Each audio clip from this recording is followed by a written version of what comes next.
वहीं बड़ी खबर जबलपुर से, जहां जबलपुर की पूर्व विधानसभा क्षेत्र से विधायक और पूर्व कैबिनेट मंत्री लखन घनघोरिया ने इस क्षेत्र में व्याप्त गंभीर बिजली समस्याओं को लेकर विद्युत विभाग के खिलाफ मोर्चा खोल दिया है।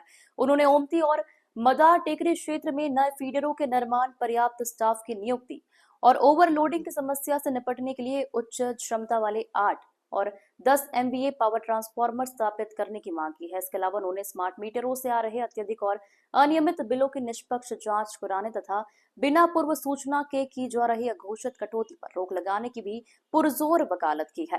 विद्युत विभाग की कार्य प्रणाली पर गहरा असंतोष व्यक्त करते हुए विधायक लखन घनघोरिया ने सख्त रुख अख्तियार कर लिया है। उन्होंने चेतावनी दी है कि यदि विभाग ने जन समस्याओं का गंभीरता से संज्ञान लेकर शीघ्र ही आवश्यक कार्रवाई सुनिश्चित नहीं की तो क्षेत्र की जनता को साथ लेकर एक व्यापक जन आंदोलन शुरू किया जाएगा। उन्होंने साफ तौर पर कहा है कि लंबे समय से लंबित इन समस्याओं के कारण जनता में भारी आक्रोश है और इसके बाद उत्पन्न होने वाली किसी भी कानून व्यवस्था की स्थिति की समस्त जिम्मेदारी सीधे तौर पर विद्युत विभाग और संबंधित अधिकारियों की होगी। जबलपुर से ब्यूरो चीफ रमाकांत दुबे की रिपोर्ट।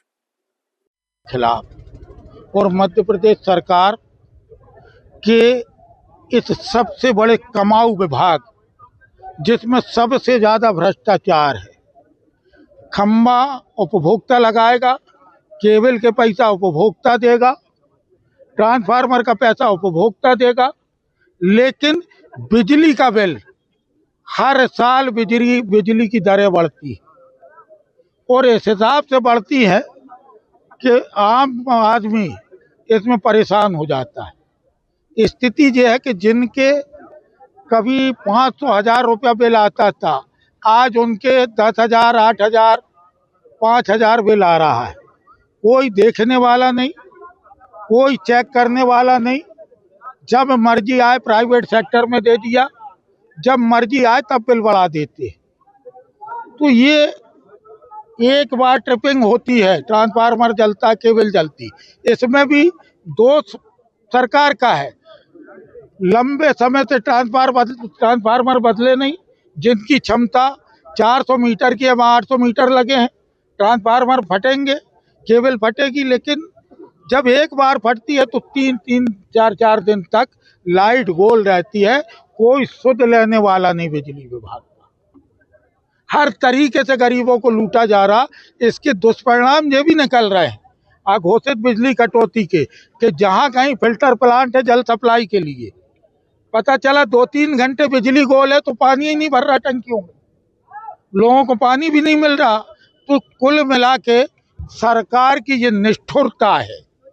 गरीब सप्लाई से रिलेटेड इश्यूज की बात हो रही थी और कुछ बिल्स के बारे में। तो बिल्स के बारे में तो मैं ये कहना चाहूँगा कि जबलपुर शहर में अटल गृह ज्योति योजना अंतर्गत 40% लोगों का अधिकतम बिल 100 रुपये आता है, 40% लोगों का, क्योंकि सब्सिडी गवर्नमेंट की मिलती है उसमें। और फिर फर्दर 20% अमूमन समझ लो वो दोबारा 100 से 150 यूनिट वाली सब्सिडी में आते हैं। इस तरीके से करीब 61% ऑन एन एवरेज उपभोक्ता गवर्नमेंट की सब्सिडी का फ़ायदा उठाते हुए बहुत ही मामूली सा बिल आता है। ये 12 महीने का औसत मैं बता रहा हूँ। तो बिल की कहीं कोई ऐसी समस्या नहीं है और जो मैं डेटा बोल रहा हूँ ये ऑन रिकॉर्ड है, आप चाहेंगे तो डेटा उपलब्ध करा दिया जाएगा। तो कहना ये भी कि और क्षेत्रों के मुकाबले पूर्व क्षेत्रों में ज़्यादा बिल हो सकता है? नहीं, बिल्कुल नहीं है ऐसा, बिल्कुल भी नहीं है। देखिए, अगर आंधी तूफान आता तो शहर में जिस भाग में आंधी तूफान आएगा तो आएगा। अब आप लोग अभी खड़े हैं यहाँ, देखिए इतनी तेज बारिश हो रही है, एक ट्रिपिंग भी नहीं आई, तो लाइनें तो कोई क्षेत्रों पकड़ के नहीं आती भाई। अब कहीं बहुत ज़्यादा आंधी तूफान होगा या कहीं कुछ होगा, झाड़ गिर जाते हैं, झाड़ सिविल लाइन्स में भी गिरते हैं, पचपेड़ी में भी गिरते हैं, VVIP एरिया में भी गिरते हैं, तो वहाँ पर भी बंद होता है। तो ऐसा नहीं है, कोई क्षेत्र विशेष के लिए नहीं। बाकी हम लोग और कोशिश करेंगे कि अगर कुछ कमी पेशी रहेगी तो उसको सुधार करेंगे।